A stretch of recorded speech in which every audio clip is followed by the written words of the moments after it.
তাইলে দেখেন এই কথাটা আপনি তর্জমাটা হসরের তর্জমা নফি ইসতিসনা হসর, অর্থাৎ এখানে একটা শব্দ আছে ওয়ামা, না বোধক শব্দ, মা অর্থ আমি কাউকেই রাসূল হিসাবে পাঠাই নাই। পাঠাই নাই মানে অন্য কোনো উদ্দেশ্যে পাঠাই নাই। ইল্লা ইসতিসনা অর্থ হলো কেবল একটি উদ্দেশ্যেই পাঠিয়েছি, সেটা হলো লোকেরা আমার বান্দারা তাদের আনুগত্য করবে।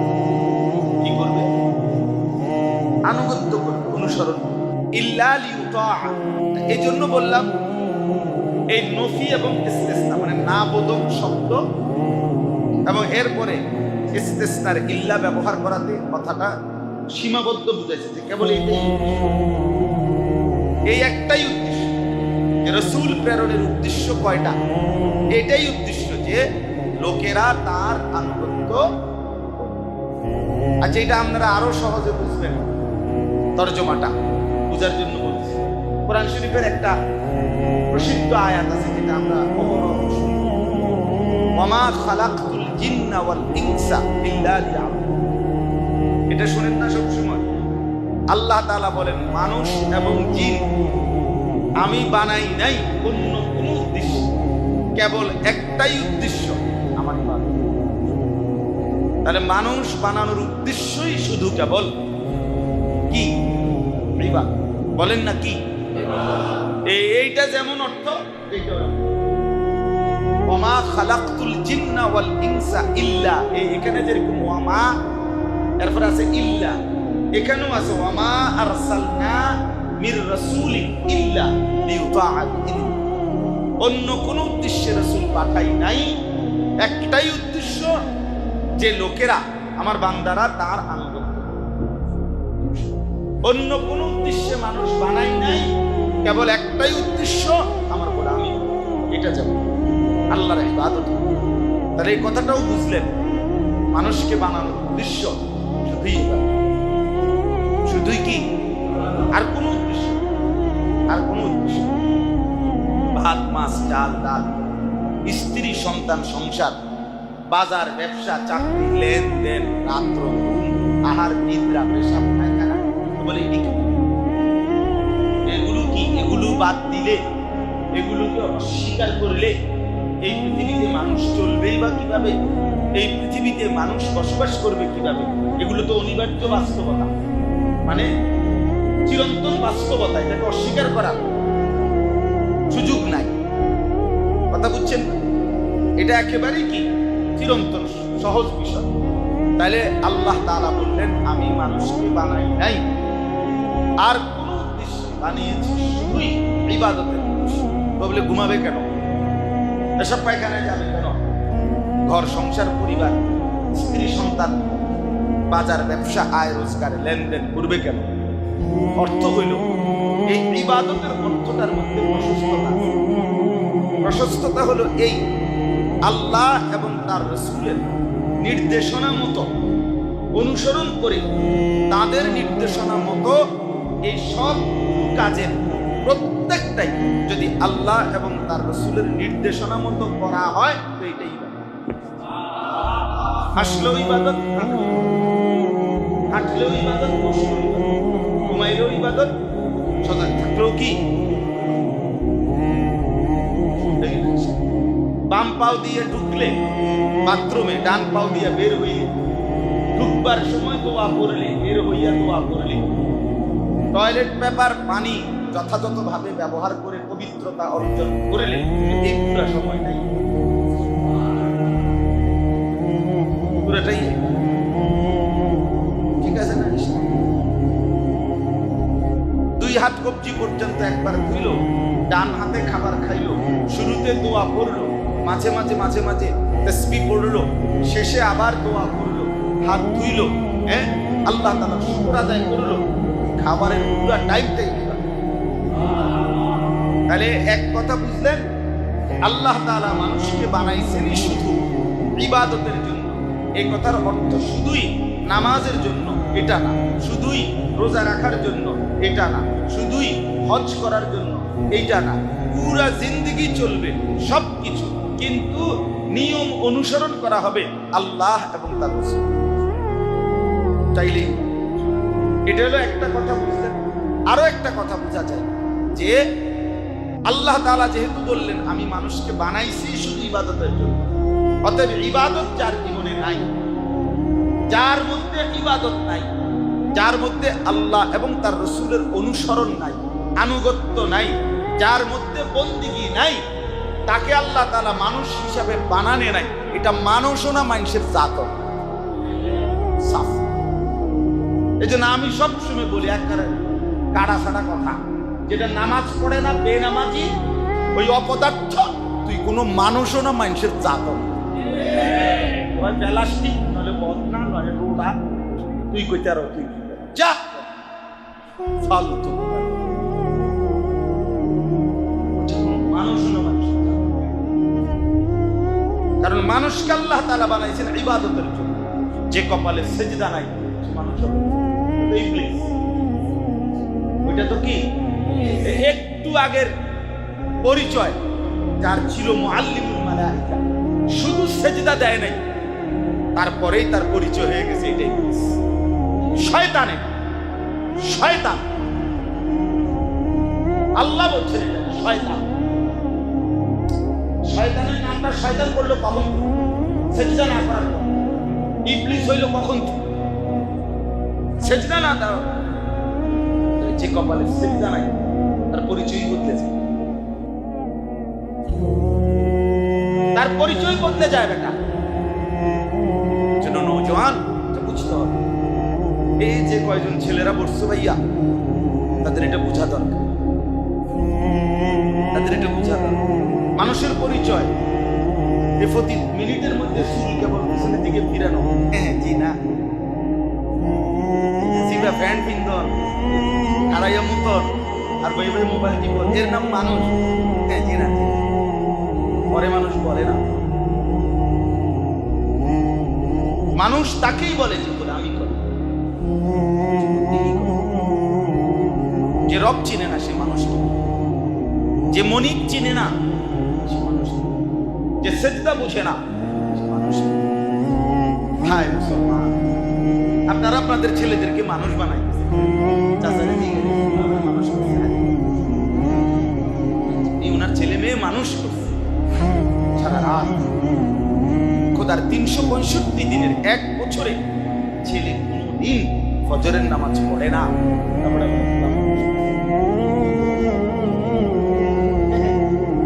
কি কোন চাচা কি গুলা মানুষ সারাটা বছর আপনার মেয়ে বেপর্দা, প্রতিদিন বেপর্দা, এত বড় অসভ্য, বেহায়া, নির্লজ্জা, বেহায়া মেয়ে, এটা মুসলমানের মেয়ে হয় কিভাবে? আরে আপনি তারে মানুষ করলেন, তারে মানুষ করলেন, সে ছিল মানুষ, তারে আল্লাহ তাআলা বানাইছিলেন মানুষ, তারে আল্লাহ পাঠাইছিলেন মানুষ, আপনি তারে জানোয়ার বানায় দিয়েছেন। মানুষ ছিল মানুষ, মানুষ থেকে বদলায় দিয়েছে হাইওয়ান মানুষ। জন্য এটা বোঝা দরকার, খেয়াল করা। 30 বছর ধরে যার ঘরে রঙিন টেলিভিশন চলে, এই মুসলমান মনে রাখবেন, আপনি জবাব দিবেন, এখন জবাব দেন। যাদের ঘরে প্রতিদিন রঙিন টেলিভিশনে নাচ গান, নর্তকীর ছবি, টেলিভিশন, নাটক, সিনেমা, হিন্দি সিরিয়াল চলে, আপনার ঘরে এই বউ বাচ্চারে আপনি মানুষ করতেছেন না জানোয়ার বানাইতেছেন? জবাব দেন, মিলে তর্ক করেন। আপনার কাছে বিকল্প কোনো জবাব থাকলে বলেন, অসুবিধা নেই, বলেন। নাচ গানের মাধ্যমে মানুষের অবৈধ প্রেম আর ভালোবাসার এই দৃশ্যগুলো দেখাইলে এর দ্বারা মানুষ কি করতেছেন, কি বানাইতেছেন? হ্যাঁ, জিন্দিগি মানে বনগিরি, জিন্দিগি মানে ফাঙ্গাসের তেলাপিয়া, জিন্দিগি মানে ফার্মের, জিন্দিগি মানে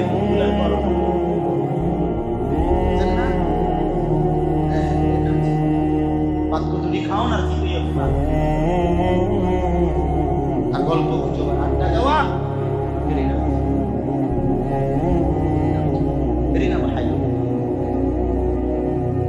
এই জিন্দিগির সফলতা ছেলে মেয়ে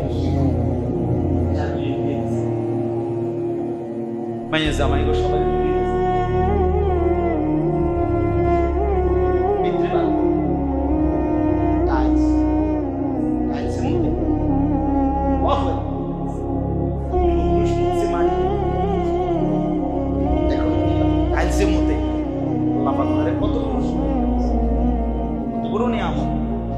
ঘরের মধ্যে সফলতাই সবাই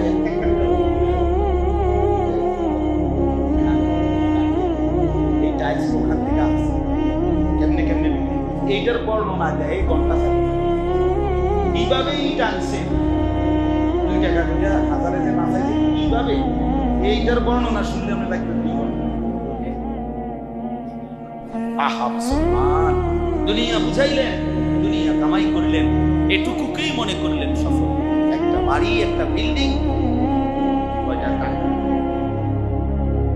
ওমা হাদিহিল হায়াতুদ দুনিয়া ইল্লা লাহবুন ওয়া লাইব রব্বুল আলামিন বলে বান্দা দুনিয়ার জীবন আর কিছুই নয় শুধুই তামাশা শুধুই খেলাধুলা লাহবুন ওয়া লাইব وإن الدار الآخرة لهي الحيوان رب العالمين বলে আখিরাত জান্নাত সেটাই কেবল বান্দা জীবন বেঁচে থাকা হায়াত জীবন বলে কাকে আখিরাতকে জিন্দেগি বলে কাকে জান্নাত প্রাপ্তি লাউ কানু ইয়ালামুন আল্লাহ বলে আমার বান্দারা যদি বিষয়টা বুঝে কত না ভালো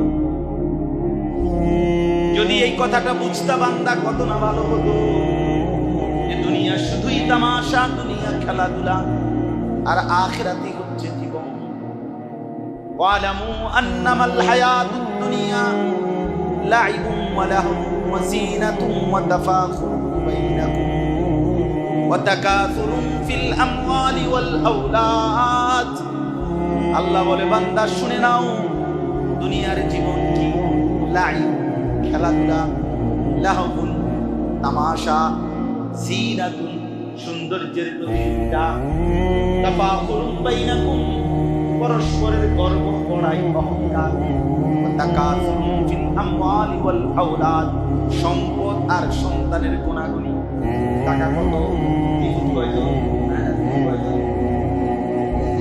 এতটুকুই দুনিয়া আল্লাহ বলেন এটুকু দিয়ে যদি দুনিয়া শেষ হয় খেলাধুলার তামাশা সৌন্দর্য অহংকার আর সন্তানের হিসাব আর সম্পদ টাকার হিসাব এটুকু দিয়ে যদি দুনিয়া শেষ হয় তাহলে কি হবে কামাতালি গাইতিন আজাবাল কুফারা নাবাত সুম্মা ইয়াহিজু ফাতাহু মুসফাররান সুম্মা ইয়াকুনু হুতামা এক কৃষক ধান ক্ষেতের মধ্যে ধান লাগালো কয়দিন পরে সুন্দর সবুজ গাছ হলো এর কিছুদিন পরে পাইকা হলুদ হয়ে গেল এরপরে কাইটা ধানগুলো আলাদা করে সেই ধানের গাছগুলো শুকাইতে দিল এবার খড়কুটা হয়ে বাতাসে উঠতে লাগলো এটা যেমন সামান্য সময়ের রব্বুল আলামিন বলেন তোমার 60 বছর গেল এরকম তামাশায় এরপরে ওয়াফিল আখিরাতি আযাব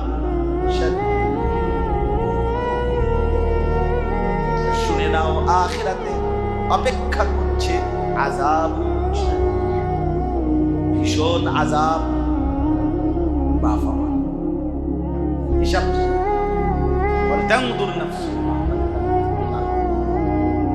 হিসাব লাগা যুবক তুমিও হিসাব করো বুড়া বাপ আপনিও হিসাব পাকনা আলাপ করেন না আকবরি আলাপ গপ মাইরেন না বিদেশের টাকার হিসাব দিয়ে না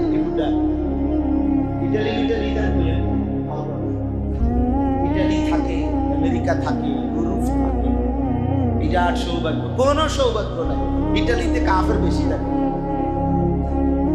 আমেরিকাতে কাফের বেশি থাকে যদি খুব সৌভাগ্যের টাকা হতো সব ইমানদার তার যুদ্ধ করে এটা খুব আহামরি কিন্তু খুব বলার মতো কিচ্ছু এই জন্য যে জীবনে গোলামি যে জীবনে বন্দিগি নাই ওরা মানুষে না তাহলে যে ঘরের স্ত্রী পর্দা করে না সে মানুষ কি হবে? যে ঘরের ছেলেটা নামাজ পড়ে না সে মানুষ কি হবে? যে ঘরের মেয়েটা নামাজ পড়ে না সে মানুষ কি হবে? যে ঘরের অভিভাবক হারাম রোজগার করে প্রতিনিয়ত সে মানুষ কি হবে? এই ঘর মানুষের ঘর এ তো কীট পতঙ্গের ঘর।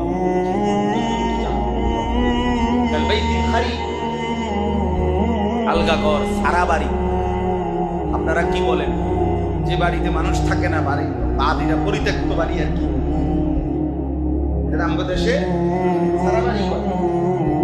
সারা বাড়িতে সাপ থাকে, বিচ্ছু থাকে, কেচ্চা থাকে, ইঁদুর থাকে, বিড়াল থাকে, কুকুর থাকে, জন্তু জানোয়ার কীট পতঙ্গ থাকে, মানুষ থাকে। রাসূলুল্লাহ সাল্লাল্লাহু আলাইহি ওয়াসাল্লাম বলেন, যে ঘরে যে দিলে মাসালুল বাইতিল্লাযী লা ইউযকারু ফীহি, এটাও আছে আবার দিলও আছে।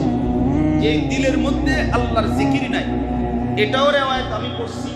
আবার যে ঘরে আল্লাহর জিকির নাই, উভয়ের ব্যাপারে সেটা আলগা বাড়ি, সেটা সারা বাড়ি, সাপ বিচ্ছু কীট পতঙ্গ জন্তু জানোয়ারের।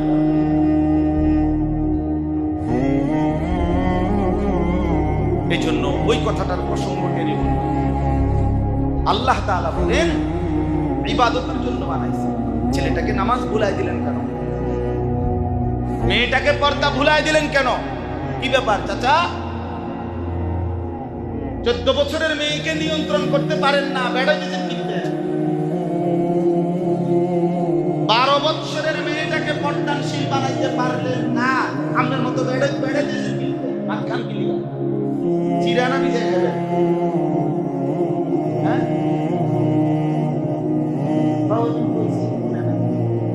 মিথ্যা কথা, মিথ্যক নিয়া,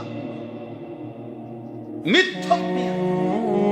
কোন মুসলমান চেষ্টা করলে তার স্ত্রী পর্দানশীল, বাপ কি করে তার ছেলে মেয়ে নামাজ পড়ে।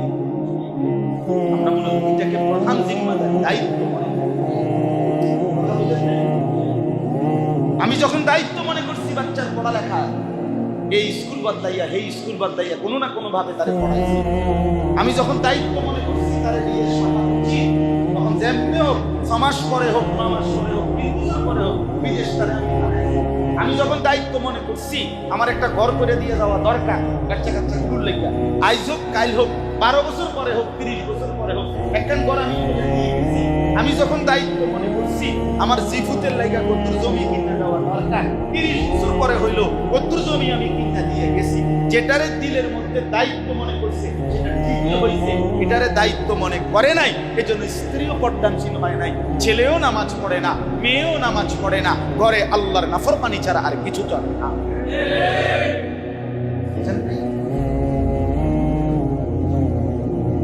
আপনার ঘরের টেলিভিশন আপনি বন্ধ করতে পারেন না, আলাপ করে শুনে না, মিথ্যা কথা, বানোয়াটি কথা, এগুলো দুনিয়ায় বললে পার পাইবেন। আমাকে মতো হুজুরদের কাছে বলিয়া হয়তো বাচ্চা গেলেন আর কি, নিজেরা বলিয়া হয়তো বাচ্চা গেলেন আর কি। ফেরেশতা টাঙ্গাইয়া ফিরত, টাঙ্গাইয়া, একদম টাঙ্গাইয়া। চাচা আমি বলে গেলাম, আরেকবার যাতে না এই বাজে সব তাতে কইয়া যায় এইরকম বাপরে বাবা ঢাকাইতে না টাঙ্গাইয়া। কেন খামখেয়ালি করলেন? কেন ভুলে গেলেন আল্লাহ? হায় বাপ, ভুলে গেলেন কেন? ভুলে গেলেন 30 বছর ধরে ঠিক করে রঙিন টেলিভিশন চলে, এরা কতদিন ধরে আল্লাহ ওই ভাই বলে 60 বছর বয়স, এখনো যে চাচা বিড়ি সিগারেট খায়।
শুধু আপনারা খবর, পত্রিকা, রিপোর্ট প্রতিদিন কেউ ফাঁসি দিচ্ছে, কেউ আত্মহত্যা করতেছে, কেউ স্বামী স্ত্রী, মানে কি পরিমাণ এই দেশের অবস্থা দুর্বিষহ এবং এমন জঘন্য আরো প্রতিদিন এই বিষয়কে জিনা, ব্যভিচার, পরকীয়া, নারী পুরুষ, যুবক যুবতীর অবৈধ প্রেম ভালোবাসার দিতে হত্যা, খুন, ধর্ষণ, এটাই প্রতিদিন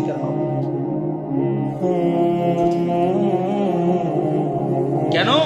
অবাধ যৌনতা, ফ্রি মিক্সিং, সবাই সবার ছেলে মেয়েকে যার যার হাতে ছেড়ে দিছে।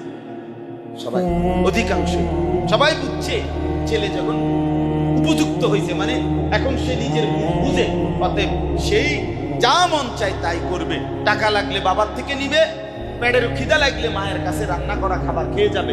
বাকি টাইম বন্ধু বান্ধব তাদের সাথে আড্ডা দিয়া 3টায় বাইর হয়েছে, রাত্রের 11টা বাজে ঘরে ফিরছে। 8 ঘন্টা কি করছে মাও জানে না, বাপও জানে না।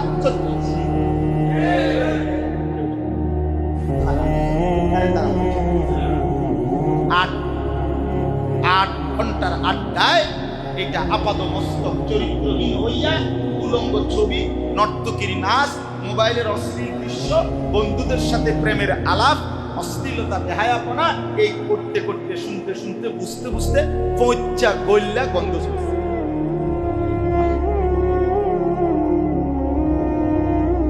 এই জন্য বললাম, দয়া করে মেহেরবানি করে আরেকটু যত্নবান, নিজের প্রতিও সন্তানদের বিবি বাচ্চা হাল ছেড়ে দিলে তো পারতেন না, করলে তো পারতেন না, হবে না আর বললে তো হবে। আর মুসলমানের জন্য, মুমিনের জন্য হতাশা, কুফরি, মানে আর হবে না, পারবো না, সম্ভব না। হুজুর, স্ত্রী ছেলে মেয়েকে নামাজি বানানো, পর্দানশীল বানানো আর সম্ভব না। খোদার কসম, এই কথা বলা হতাশা, এই নিরাশা ব্যক্ত করা যাচ্ছে। এটা কি সাংঘাতিক ব্যাপার। ইন্নাহু লা ইয়াইআসু মির রাউহিল্লাহি ইল্লাল কওমুল কাফিরুন। নিশ্চয়ই আল্লাহর রহমত থেকে নিরাশ হতে পারে সে কাফের সম্প্রদায়। কোরআনের অর্থ এটা। তাহলে বোঝা গেল হতাশ হয় কে? কাফের। মুমিন কি হয় না? মুমিন হতাশ হয়। আমার অনুরোধ আপনাদের কাছে, আপনারা ফিরতে চেষ্টা করুন।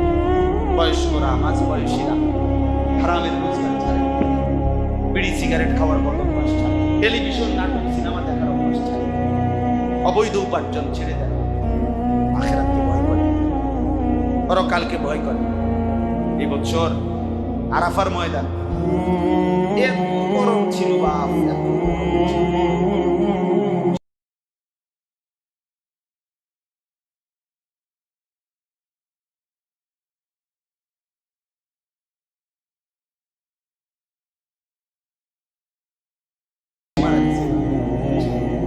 সরকারি হিসাবেই তো 1300 পড়ে, আসলে বাস্তবে আরো বেশি।